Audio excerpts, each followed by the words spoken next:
There are two photographs of me that should not exist, and I've spent the last 3 years making sure nobody ever sees them. One is hidden inside a locked metal box under my bed, while the other is tucked away in an old family album at my mother's house.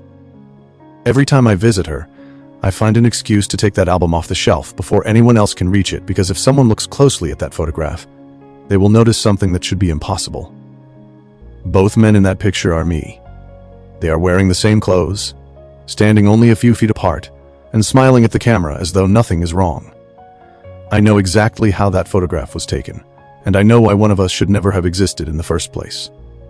My name is Ethan, and what I'm about to tell you happened 3 years ago.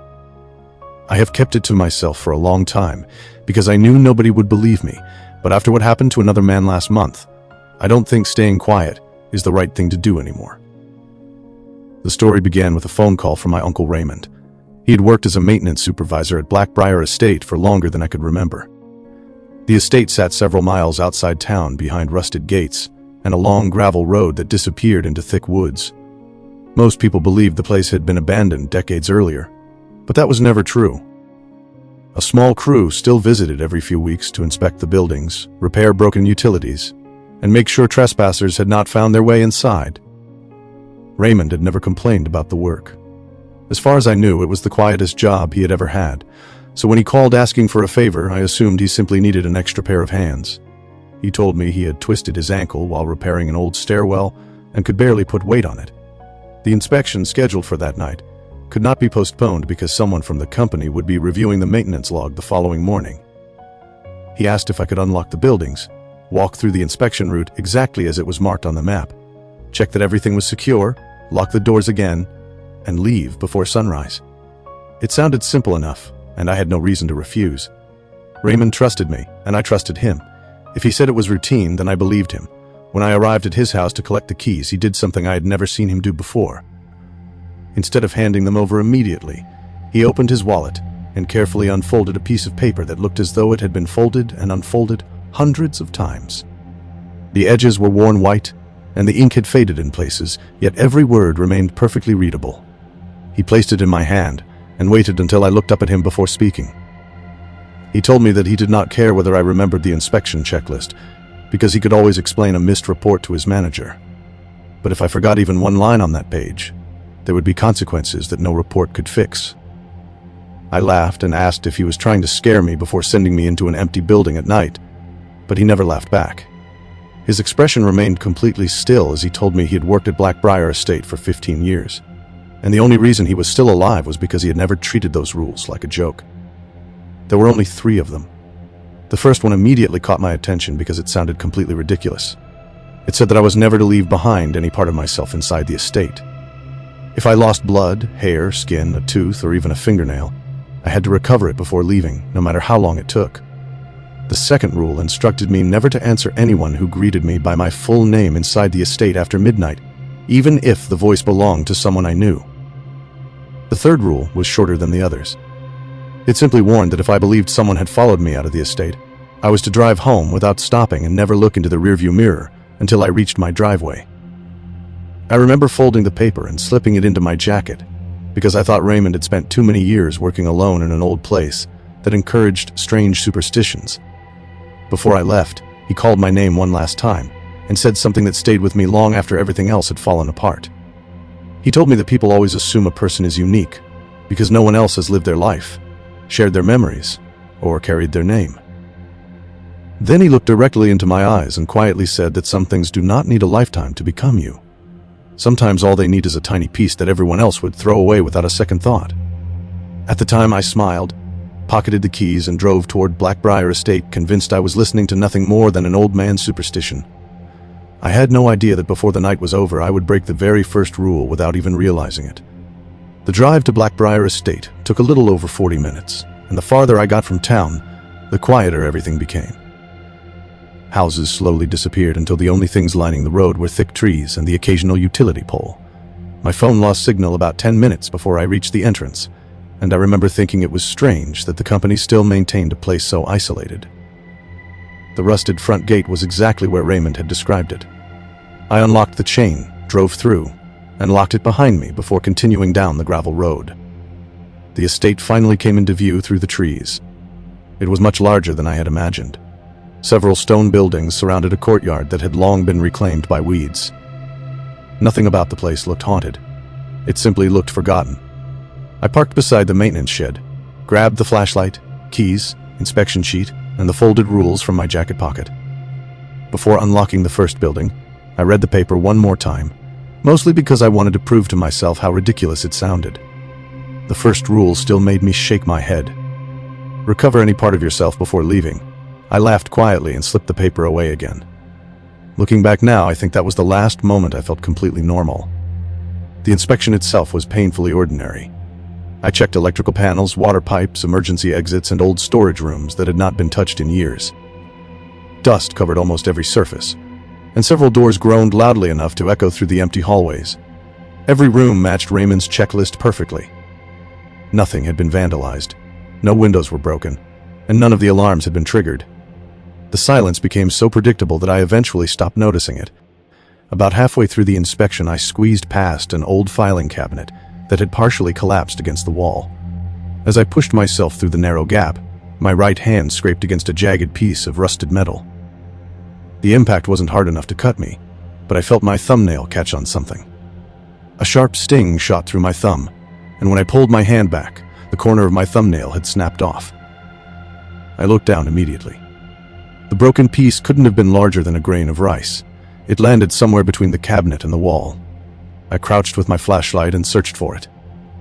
The beam reflected off layers of dust, loose screws, and crumbling paint chips, but the clipping was nowhere to be found. I reached underneath the cabinet several times, convinced I had simply missed it, yet every attempt came back with nothing except dirt coating my fingertips. After a couple of minutes, I stood back up and laughed at myself. I could already imagine Raymond asking whether I had found it, and I pictured myself admitting that I had spent 5 minutes searching for a thumbnail because of a superstition written on an old piece of paper. I gave the gap one final glance before continuing the inspection. If I had known what was already hiding behind that cabinet, I would have torn the entire room apart. The rest of the inspection passed without incident, although I couldn't shake the strange feeling that someone else was walking through the building a few rooms away.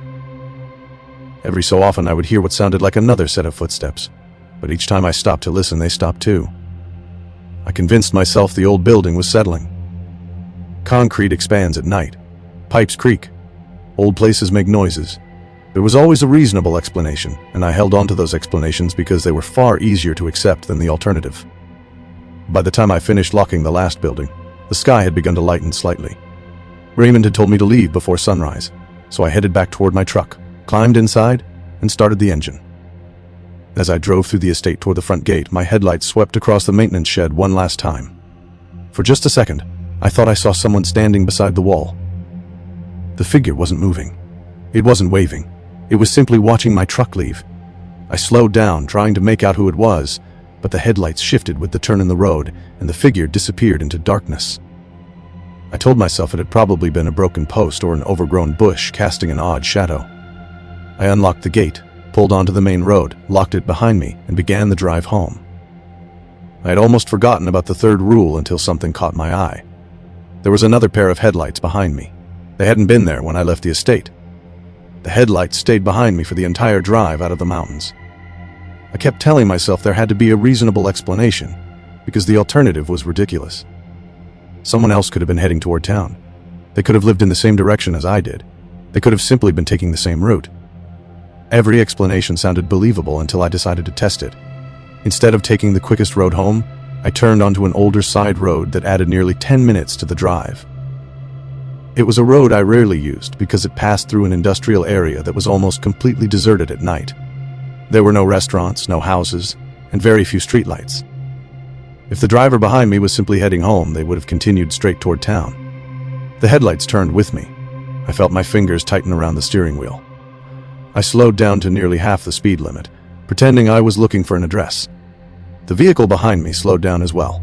After another minute, I accelerated until I was driving faster than I normally would on that road. Once again, the headlights matched my speed without getting any closer. I wanted to look into the rearview mirror more than anything. I wanted to see what kind of vehicle it was and who was driving it. My eyes drifted toward the mirror several times before I caught myself. Raymond's third rule came back into my mind so clearly that it almost sounded as though he were sitting in the passenger seat beside me. He had told me that if I believed something had followed me out of the estate, I was to drive home without stopping and never look into the rearview mirror until I reached my driveway. At the time, I thought the rule was another one of his strange superstitions. Now I wasn't so sure.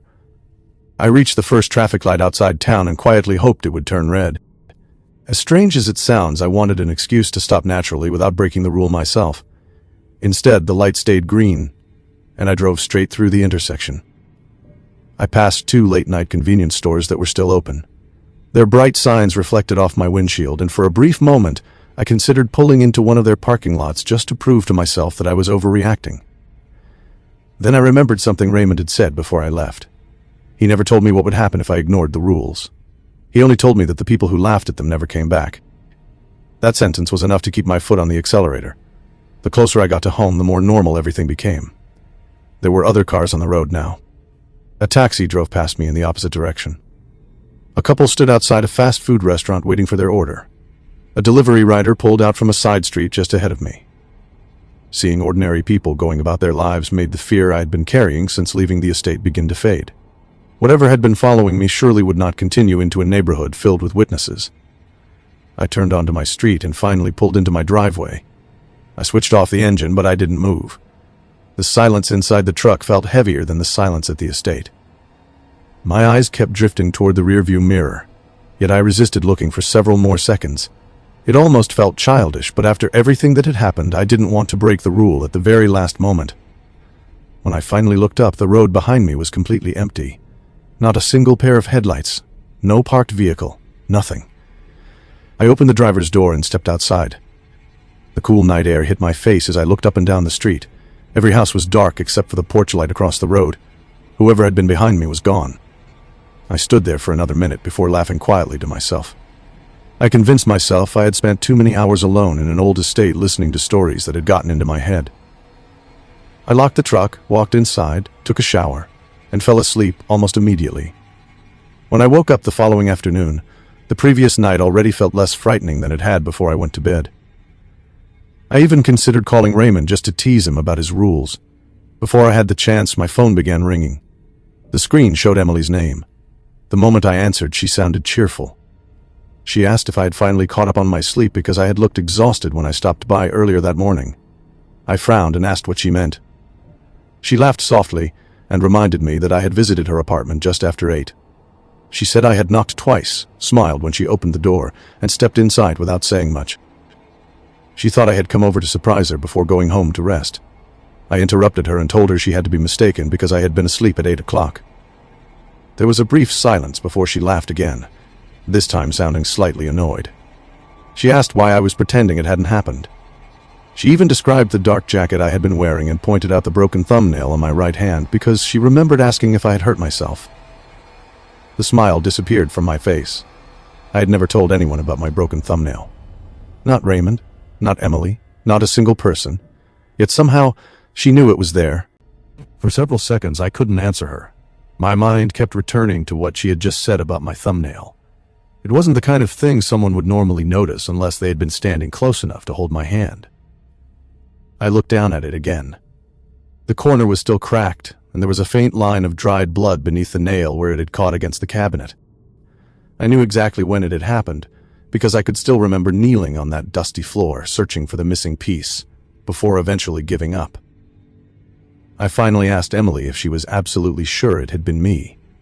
She laughed as though I had asked the most ridiculous question imaginable. She reminded me that we had been together for almost 3 years. She knew the sound of my voice, the way I walked, and even the habit I had of rubbing the back of my neck whenever I was tired. She asked why I was acting as though she couldn't recognize her own boyfriend. I told her to listen carefully because I wasn't joking anymore. I explained everything from the moment I left Blackbriar Estate until I arrived home. I even told her about the headlights that had followed me all the way back from the mountains. She was quiet for a long moment. Then she sighed. She told me I had probably fallen asleep after work and dreamed the whole drive home. I almost argued with her until I realized how insane my explanation sounded. If our positions had been reversed, I would have said the exact same thing. I apologized for confusing her, ended the call, and sat there staring at my phone. Something wasn't right. I decided there was only one way to settle it. Emily's apartment was less than 20 minutes away, and she wasn't working that afternoon. If I drove over there, we could laugh about the misunderstanding, and she would eventually realize she had mistaken someone else for me. That was what I kept telling myself during the drive. When I arrived, Emily opened the door before I even knocked. She smiled at first. Then the smile slowly disappeared. She stared at me for several seconds without saying a word. Finally, she frowned and asked, "Why did you come back?" Those 6 words made my stomach tighten. I asked her what she meant. She stepped aside and pointed toward the kitchen. "You forgot your coffee." There was a white ceramic mug sitting on the counter. Steam no longer rose from it, but it was still half full. I looked at it, then back at her. She told me I had made it myself earlier that morning while she was getting dressed. She even complained that I had used too much sugar, exactly the way she always teased me whenever I made coffee at her apartment. I walked over and picked up the mug. There was a small chip on the handle. I recognized it immediately because I had accidentally dropped that same mug nearly a year earlier while helping her wash dishes. There was no way a stranger could have known that. Emily watched my face grow pale before asking whether I was feeling all right. I quietly asked her if I had said anything unusual that morning. She thought for a moment before slowly shaking her head. "No," she replied. "Actually, that's what bothered me." I asked her to explain. She told me I had smiled almost the entire time I was there. At first, that didn't sound strange until she reminded me of something I had completely forgotten. I don't smile much. She had joked about it for years because every photograph of us together showed her smiling, while I always looked serious. She used to tell people that getting me to smile was harder than getting me to dance. Yet the man who visited her that morning had smiled from the moment she opened the door until the moment he walked away. Not once, not twice, the entire time. She said it looked forced, as though someone had practiced smiling after watching other people do it. A chill ran through me. I reached into my pocket and unfolded Raymond's rules for what felt like the 100th time. The first rule stared back at me. Never leave behind any part of yourself. Hair, blood, skin, teeth, or fingernails. Recover anything that comes off your body, no matter how small. For the first time since leaving Blackbriar Estate, I stopped thinking of that rule as a superstition. I began wondering who had written it, and more importantly, what had happened to the people who wrote it in the first place. I left Emily's apartment with more questions than answers. During the drive home, I couldn't stop replaying our conversation. The details she remembered were too specific to dismiss as a case of mistaken identity. She described the broken thumbnail. She remembered the jacket I had worn the previous night. She even described the way I held my coffee mug with both hands whenever it was too hot to drink. Those were tiny habits that nobody paid attention to until they were suddenly repeated by someone else. By the time I reached home, I had already made up my mind. I was going back to Blackbriar Estate. Raymond answered on the second ring when I called him. Before I could explain anything, he immediately asked whether I had followed every rule. The question caught me off guard because it wasn't the response I expected. I told him I had completed the inspection exactly as instructed. There was a long silence before I admitted that I had broken a thumbnail inside one of the buildings and never found the missing piece. The silence became even longer.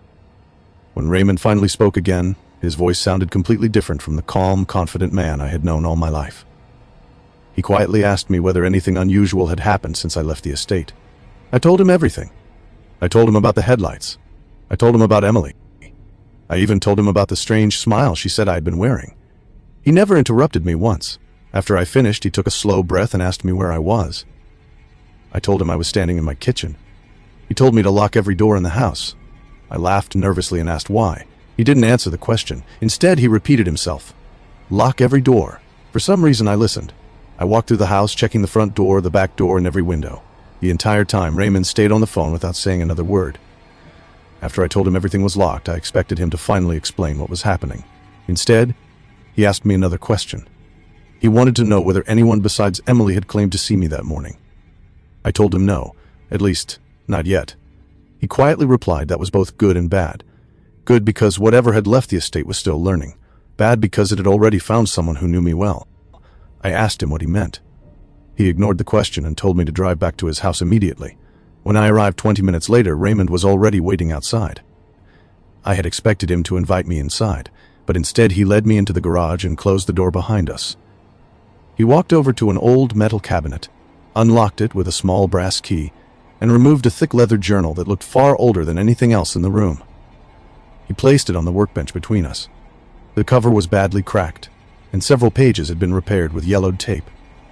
"This isn't mine," he said quietly. "It belonged to the first maintenance supervisor." I frowned. "The first one?" Raymond nodded. "The estate has changed owners several times over the last century, but one thing has never changed. Every supervisor leaves this journal for the next one." He opened the first page. It wasn't a maintenance log. It wasn't a diary. Every page contained names. Dozens of names. Some had dates beside them. Some had entire paragraphs written underneath. Others had only one sentence. I leaned closer until one particular entry caught my eye. The paper was stained, making part of it difficult to read, but one line remained perfectly clear. "If you lose even the smallest piece of yourself inside the estate, do not let your family see you until you know it failed to find it." I looked up at Raymond. My voice had become little more than a whisper. "What exactly is looking for it?" Raymond didn't answer. Instead, he slowly turned another page. Tucked between the old sheets of paper was a faded photograph. It showed 6 maintenance workers standing outside Blackbriar Estate sometime in the late 1970s. At first, everything looked normal. Then I noticed something that made my stomach drop. There were 7 faces in the photograph, but only 6 shadows on the ground.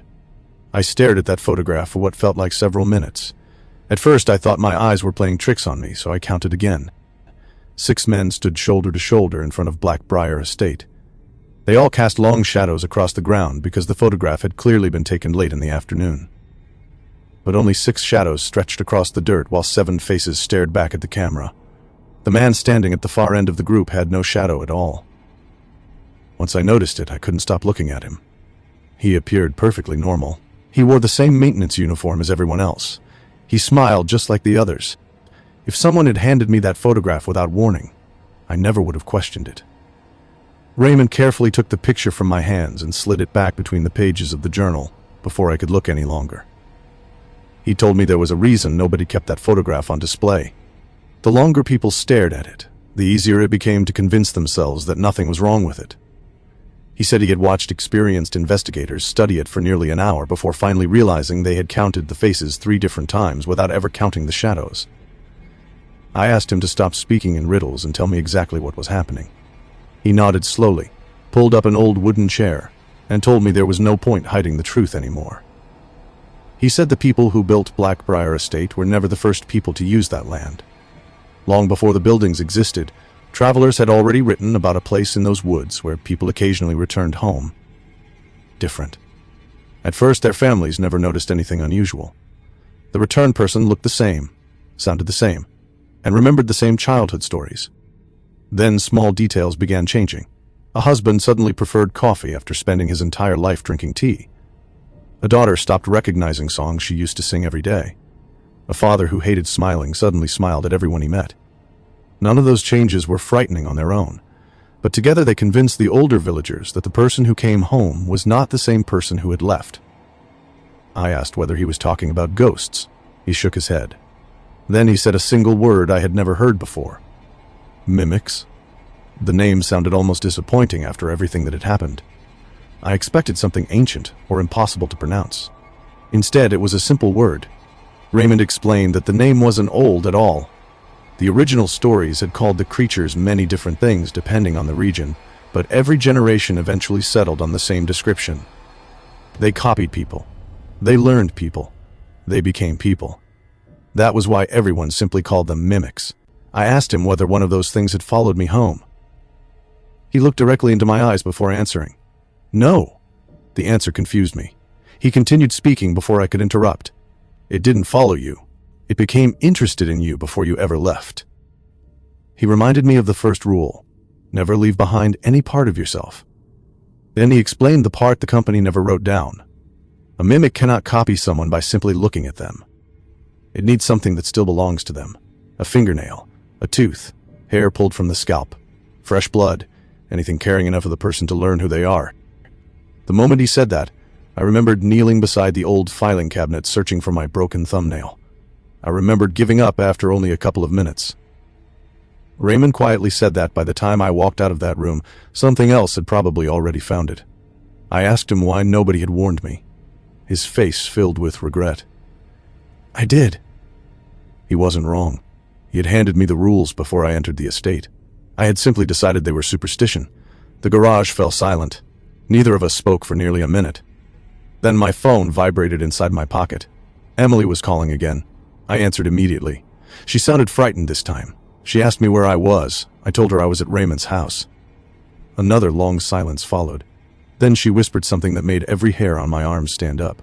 "Ethan, if you're with your uncle, then who's standing outside my apartment right now?" Emily's voice was shaking so badly that I could barely understand her. She kept whispering as though she was afraid someone outside the apartment might hear every word she said. I asked her to slow down and tell me exactly what she was seeing.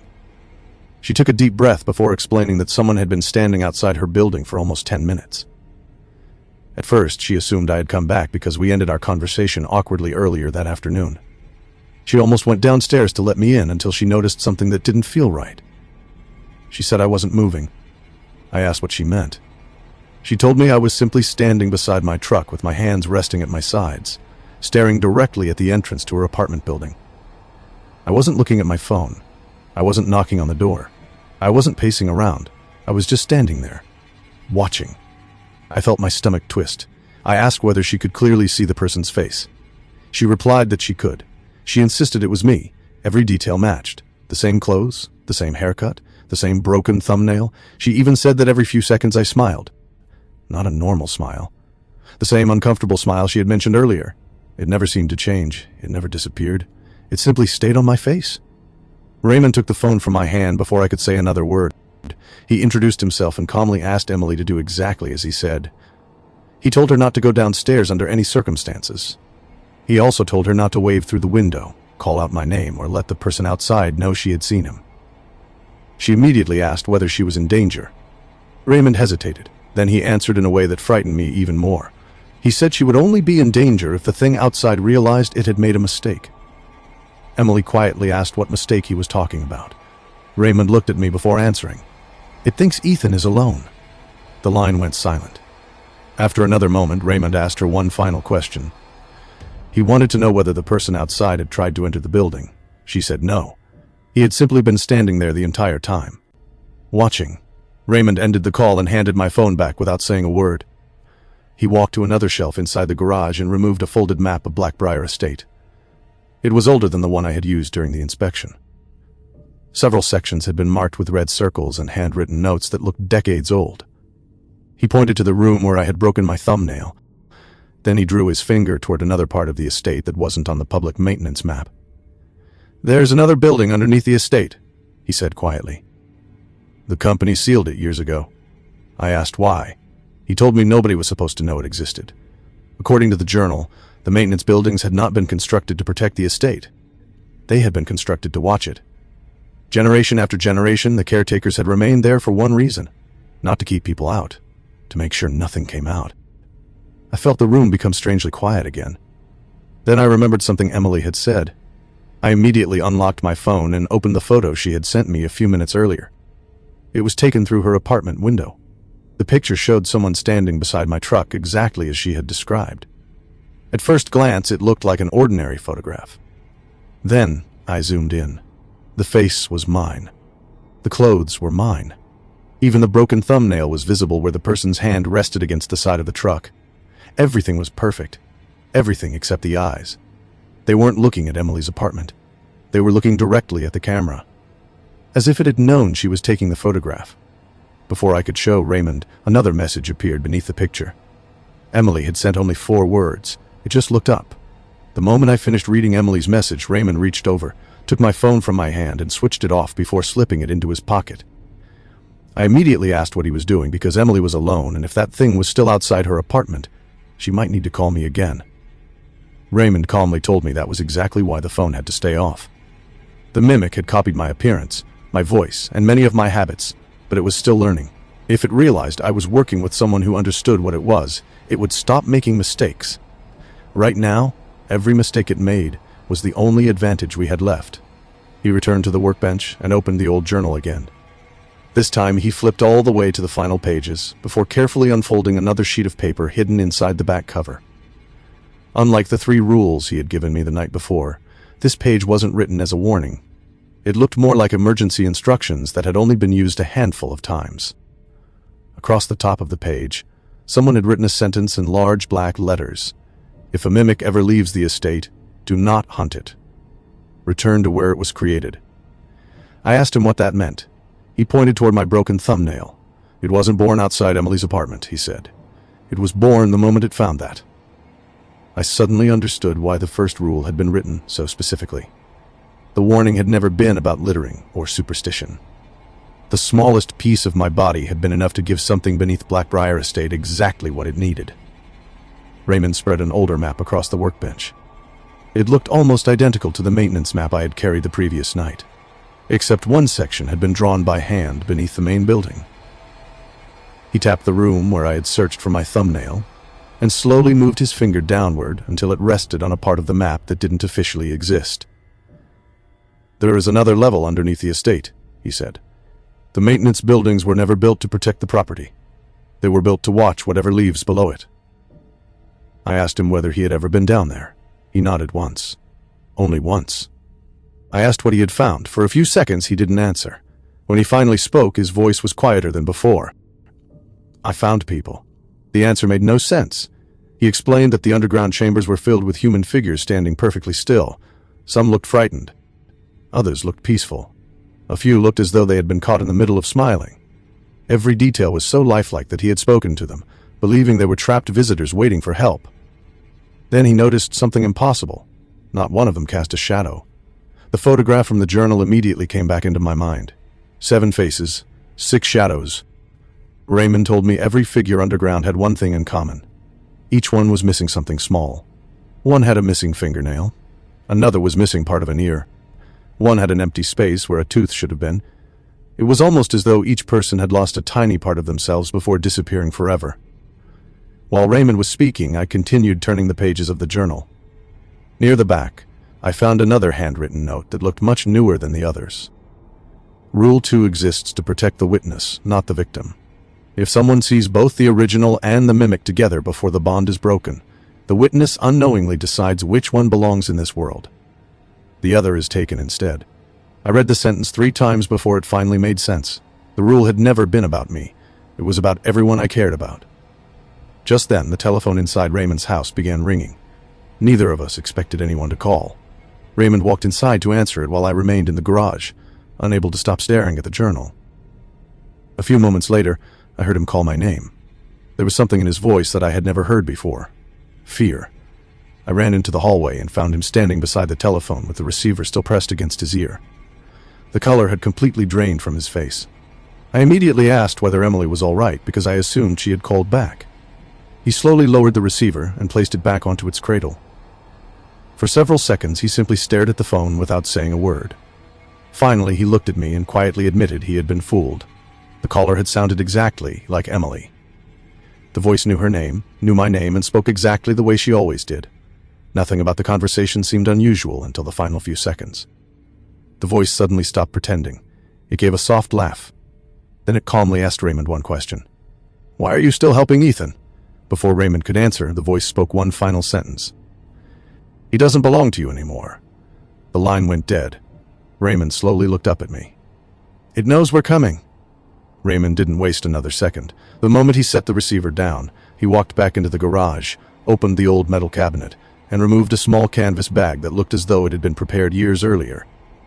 Inside were several flashlights, a ring of old keys, a coil of rope, spare batteries, and a thick iron crowbar whose surface had been worn smooth from years of use. He handed me one of the flashlights and told me we were going back to Blackbriar Estate immediately because every hour we delayed gave the mimic more time to become part of my life. The longer it remained outside the estate, the more naturally it copied me, and eventually people would stop noticing the differences that Emily had recognized. The drive back felt completely different from the night before. I knew exactly where we were going, yet every mile seemed longer than I remembered. Raymond barely spoke during the journey. Every so often he glanced toward the journal resting on the dashboard as though making sure it was still there. After nearly 40 minutes, the rusted entrance gate appeared through the trees once again. The estate looked exactly as I remembered it, but this time it no longer felt abandoned. It felt as though something beneath the buildings already knew we had returned. We entered through the maintenance building. where I had broken my thumbnail. The room looked exactly as I had left it. Dust still covered the floor. The old filing cabinet remained wedged against the wall, and my footprints from the previous night were still faintly visible. Raymond walked straight toward the cabinet, pushed it aside with surprising strength, and revealed a rusted steel hatch hidden beneath years of dirt and debris. I stared at it in disbelief. I had searched for my thumbnail less than a meter away without realizing there had been another room directly beneath my feet. The hatch opened with a loud groan that echoed through the building. A narrow staircase disappeared into darkness below. Cold air drifted upward, carrying a damp smell that reminded me of wet stone and old earth. Raymond switched on his flashlight and started descending without hesitation. I followed close behind, and after several flights of stairs, we reached a long corridor carved directly into the rock beneath the estate. The walls weren't natural. Someone had shaped them decades earlier, and faded symbols had been carved into the stone at regular intervals. I asked Raymond what they meant, but he admitted he had never been able to translate them. As we continued deeper underground, the silence became almost unbearable. There were no insects, no dripping water, and no sound except our footsteps. Eventually, the corridor opened into a chamber much larger than I had expected. My flashlight swept across dozens of human figures standing motionless throughout the room. At first, I thought they were people frozen in place, but as I stepped closer, I realized every face had the dull, lifeless texture of stone. Each figure was missing a tiny part of itself exactly as Raymond had described. One had no fingernails. Another had an empty space where a front tooth should have been. Several were missing locks of hair that looked as though they had been pulled out rather than cut. While I examined the statues, Raymond suddenly grabbed my shoulder and pulled me backward. He pointed toward the dusty floor between the figures. Fresh footprints crossed the chamber. They weren't ours.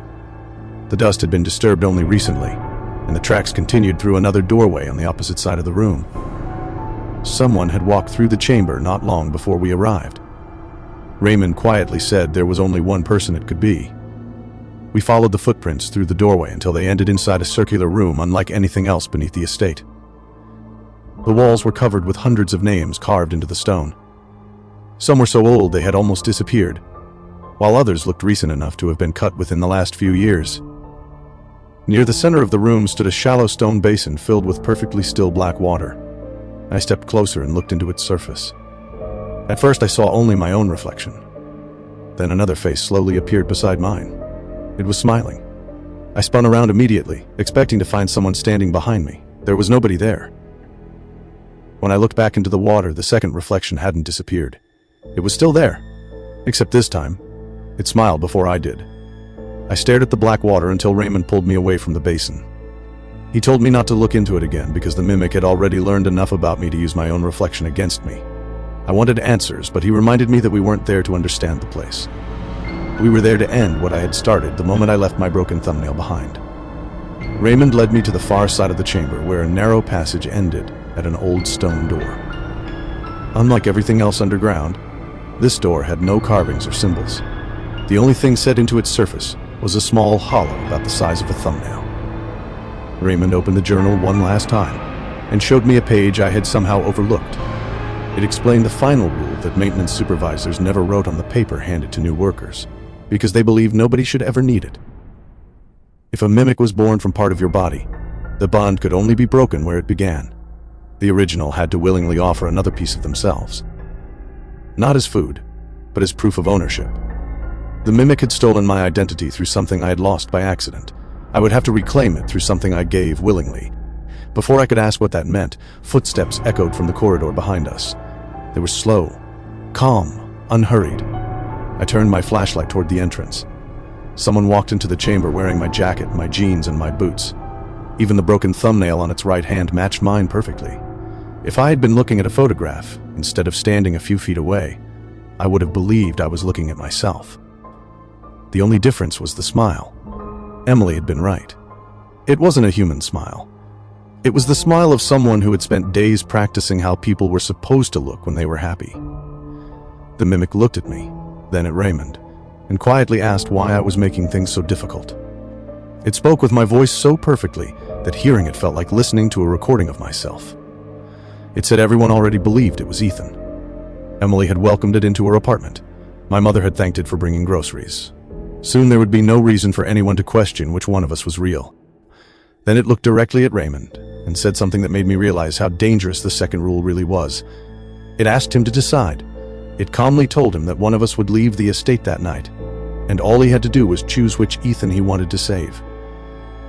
I understood immediately why the journal warned against letting anyone see both of us together. The mimic wasn't trying to fool me anymore. It was trying to fool the only witness standing between us. Raymond never looked away from me. Instead, he reached into his pocket and tossed me a small folding knife. I knew exactly what he was asking me to do. Without taking my eyes off the mimic, I pressed the blade against the tip of my thumb and made a shallow cut. A single drop of blood fell into the hollow carved into the stone door. Nothing happened for a heartbeat. Then the entire chamber trembled. The black water inside the basin rippled violently, and the smile disappeared from the mimic's face for the first time. Cracks spread across its skin like fractures racing through glass. It lunged toward me, but before it could reach me, the stone door slowly opened behind us. A powerful rush of air swept through the chamber, carrying with it hundreds of whispers that seemed to come from every direction at once. The mimic stopped moving. Its eyes remained fixed on me as its body began breaking apart into pale fragments that drifted toward the darkness beyond the doorway. It tried to speak with my voice one last time, but only a faint rasp escaped its mouth before the whispers swallowed the sound completely. Within seconds, nothing remained except my own reflection staring back at me from the black water. Neither Raymond nor I spoke during the drive home. The following morning, Emily called and asked why I had disappeared the previous day. She remembered our conversation at her apartment, but she couldn't remember the smiling version of me anymore. My mother no longer insisted I had delivered groceries. It was as though those memories had quietly unraveled overnight. Life slowly returned to normal, but not everything disappeared. A week later, I collected the developed photographs that had been taken during a family, gathering a few days before everything happened. As I flipped through them, one picture made me stop. It showed me standing beside my mother in the backyard. Nothing looked unusual until I noticed someone standing in the upstairs window of the house behind us. The face was too far away to recognize, but I recognized the smile immediately. That is why two photographs of me should never exist, and why one of them will remain locked beneath my bed for as long as I live.